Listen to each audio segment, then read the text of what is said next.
Okay, Murugan சாமி கும்பிடலான்னு சொல்லிட்டு ஒரு நாள் டிசைட் பண்ணியாச்சுங்க ஃப்ரெண்ட்ஸ்.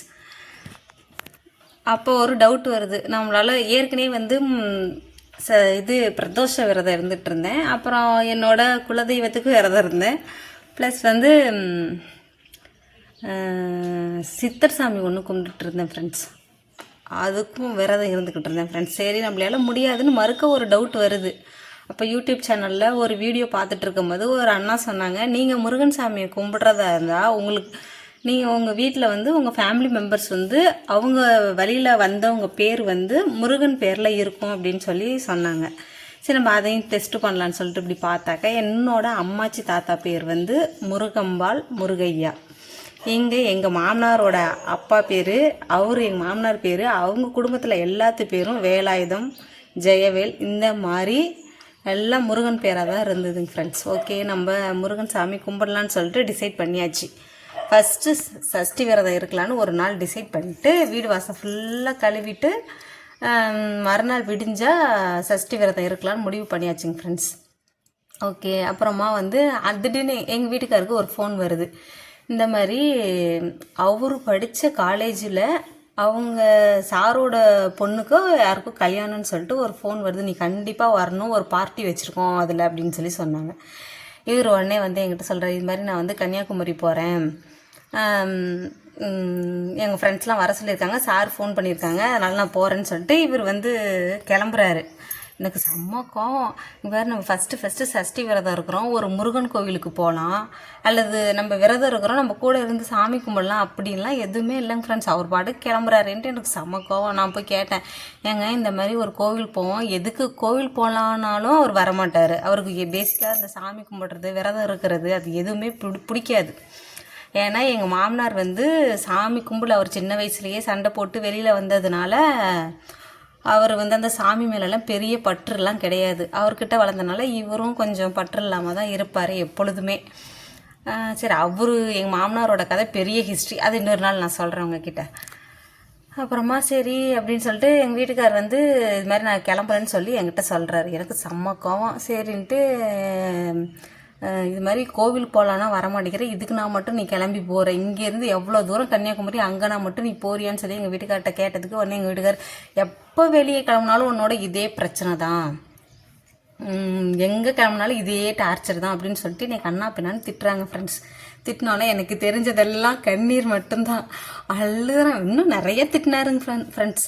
அப்புறமா அழுதுகிட்டே இருந்துட்டு செம்ம கோவம் கடவுள் மேலே, இனிமேலுக்கு நான் உன் கோவிலுக்கு வர்றேன்னே சொல்ல மாட்டேன், நான் நீ மனசு வச்சாதான் அந்த கோவிலுக்கு என்னால் வர முடியும், ஆனால் நீ வந்து இனிமேலுக்கு நான் கோவிலுக்கே வரமாட்டேன்னு சொல்லிட்டேன் ஃப்ரெண்ட்ஸ். நீ ஏன் பார்த்துக்கோ செஞ்சுக்கோன்னு கடவுள்கிட்ட செம்ம வாக்குவாதம் நடக்குது. சொல்லிட்டு கண்ணீர் அப்படியே கொட்டுது, தாரையாக வடியுது. சரின்ட்டு சொல்லிட்டு அழுதுட்டு அதுக்கப்புறமா எங்கள் வீட்டுக்கார கொஞ்சம் நேரத்தில் சரி நான் கிளம்புறேன், டைம் ஆகிடுச்சின்னு சொல்லிட்டு அவர் கிளம்பிட்டார். ஓகே, கிளம்பிட்டாரு. அழுதுட்டு நானும் கம்முன்னு வந்து படுத்துட்டேங்க ஃப்ரெண்ட்ஸ். அதுக்கப்புறம் மறுநாள் காலையில் விடிஞ்சிருச்சு. சஷ்டி விரதத்தை நான் ஆரம்பிச்சிட்டேன். குளிச்சுட்டு விளக்கேற்றி சாமியெல்லாம் கும்பிட்டாச்சுங்க ஃப்ரெண்ட்ஸ். உடனே எங்கள் வீட்டுக்கார் வந்து அப்புறமா விளக்கெல்லாம் ஏற்றின பின்னாடி சாமியெல்லாம் கும்பிட்டு முடிச்சிட்டாங்க ஃப்ரெண்ட்ஸ். கொஞ்சம் நேரம் கழித்து இது மாதிரி எங்களோட பங்காளிங்க ஒருத்தவங்க டெத் ஆகிட்டாங்கன்னு ஃபோன் வந்தது. எங்கள் ஊரே தான், எங்கள் பங்காளி ஒருத்தவங்க டெத் ஆகிட்டாங்கன்னு சொன்னாங்க. சரி, அடடா என்னடா ஃபஸ்ட்டு சஷ்டி விரதம் இருக்கிறோம், இந்த மாதிரி ஆயிடுச்சுன்னு சொல்லிட்டு மனசுக்கு ரொம்ப கஷ்டமாக இருந்துச்சுங்க ஃப்ரெண்ட்ஸ். இவர் வேற எங்கே கூப்பிட்டாலும் வரமாட்டார் எங்கள் வீட்டுக்கார். அது இன்னும் கோவம் வேற ஒரு மனசுக்குள்ளே ஒரு ரொம்ப கஷ்டமாக இருந்ததுங்க ஃப்ரெண்ட்ஸ். அப்புறமா எங்கள் வீட்டுக்காரு கொஞ்சம் நேரம் விட்டு எனக்கு ஃபோன் பண்ணுறாரு. நிசா இப்போ நான் எங்கே இருக்கிறேன் அப்படின்னு சொல்லி கேட்டாரா. தெரில சொல்லு அப்படின்னா, இப்போ நான் திருச்செந்தூர் முருகன் கோவிலில் நிற்கிறேன் அப்படின்னு சொல்லி சொன்னார். அப்படியே எனக்கு ஒரே ஷாக் ஆகிடுச்சு. என்னடா எப்படி சொல்கிறாரு, கோவிலுக்கு எப்படா இவர் போனார்னா அந்த ஒரு மூட்லேயே இருந்துட்டேன் நான். அப்புறமா சரி பசங்க கூப்பிட்றாங்க, நான் ஃபோனை வைக்கிறேன்னு சொல்லிட்டு அவர் வச்சுட்டாரு. அப்புறமா எனக்கு ஐயோ இது வேறு நம்ம பங்காளி வேறு டெத் ஆகிட்டாங்க, அவர்கிட்ட சொல்லலையேன்னு சொல்லிட்டு மனசுக்குள்ளே ஒரே பதட்டம். திருப்பி நான் ஃபோன் அடிக்கிறேன் அவருக்கு. அவர் ஃபோனே எடுக்கலை. 2-3 டைம் ட்ரை பண்ணேன், ஒரு டைம் கூட அவர் எடுக்கலை. ஃபோனை வந்து நாட் ரீச்சபிள்னு வச்சு அன்றைக்குமா சுவிட்ச் ஆஃப் பண்ணி வச்சுட்டு கோவிலுக்குள்ளே போயிருப்பார் பிறகுது. அப்புறம் அவர் எடுக்கவே இல்லை. சரின்ட்டு நான் அதுக்கப்புறம் ஒன்றும் பண்ண முடியாது, விட்டாச்சு. அதுக்கப்புறம் அவர் கோவிலுக்குள்ளே போயிட்டு, அவர்லாம் சாமி கும்பிட்ற ஆள்லாம் கிடையாதுங்க ஃப்ரெண்ட்ஸ். அப்புறம் கோவிலுக்குள்ளே போயிட்டு அர்ச்சனை தட்டு வாங்கி என்னோட பேருக்கும் என் பசங்க 2 பேர்த்து பேருக்கும் எங்கள் பேருக்கெல்லாம் அர்ச்சனை பண்ணி வரும்போது நைட்டு தான் வந்தார். அப்போ வந்து அர்ச்சனை பண்ணி அங்கே கோவிலேருந்து திருநீர், அந்த மஞ்சப்பை, அதில் ஒரு முருகன் ஃபோட்டோ, வாழைப்பழம், தேங்காய், பூவு, அந்த திருநீர் பிரசாதம் ஃபுல்லாக எடுத்துகிட்டு வந்து என்கிட்ட கொடுத்தாருங்க ஃப்ரெண்ட்ஸ். அவ்வளோ ஒரு மறக்க முடியாத மிராக்கல் அவர் கொண்டு வந்து கொடுத்தது. ஃபஸ்ட்டு சஷ்டி விரதம் முருகன் கோவில்கிட்ட இருந்து எனக்கு வந்த பிரசாதம்னு சொல்லிட்டு அந்த பேகு அதெல்லாமே பத்திரமா வச்சுருக்கேன். உங்ககிட்ட காமிக்கிறேன் ஃப்ரெண்ட்ஸ். என் வாழ்க்கையில் நடந்த மிராக்கல் மூமெண்ட்டு தான் நான் இதை சொல்லுவேன் ஃப்ரெண்ட்ஸ்.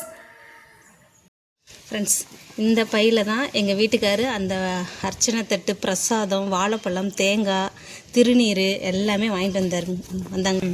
இங்கே பாருங்கள் ஃப்ரெண்ட்ஸ், இந்த ஃபோட்டோவும் எங்கள் வீட்டில் சாமி ரூம்லாம் இல்லை. அந்த கபோர்ட்லேயே நான் சின்னதாக இந்த மாதிரி கொடுக்குற ஃபோட்டோலாம் எனக்கு வந்து அதிசயமாக கிடைக்கிற ஃபோட்டோ எல்லாமே நான் சாமி ரூமில் வச்சு இவங்கள தான் வந்து நான் சாமி கும்பிட்டுருக்கேன் ஃப்ரெண்ட்ஸ். இந்த பேகும் ஞாபகார்த்தமாக நான் பத்திரமா வச்சுருக்கேங்க ஃப்ரெண்ட்ஸ். அதில் திருநீர் கூட அப்படியே இருக்கும் பாருங்கள். இங்கே பாருங்கள், அது பாருங்கள், அந்த இலையில் வந்து திருநீர் வச்சு கொடுப்பாங்களா அது, ப்ளஸ் திருநீர் பாருங்கள். இங்கே பாருங்கள் ஃப்ரெண்ட்ஸ், திருநீர், அந்த தேங்காவோட இலை, அந்த நார், அதெல்லாமே இதில் இருக்குங்க ஃப்ரெண்ட்ஸ். பத்திரமா வச்சுருக்கேன். எனக்கு வந்து வாழ்க்கையில் நடந்த மிகப்பெரிய மிராக்கல்னால் இதை நான் சொல்லுவேன் ஃப்ரெண்ட்ஸ். தேங்க்யூ. அதுக்கு பிறகு என் வாழ்க்கை ரொம்ப நல்ல மாற்றங்களை வந்து நான் வந்து அனுபவிச்சுக்கிட்டு இருக்கேன் ஃப்ரெண்ட்ஸ். ரொம்ப ரொம்ப நன்றி அப்பா. தேங்க்யூ.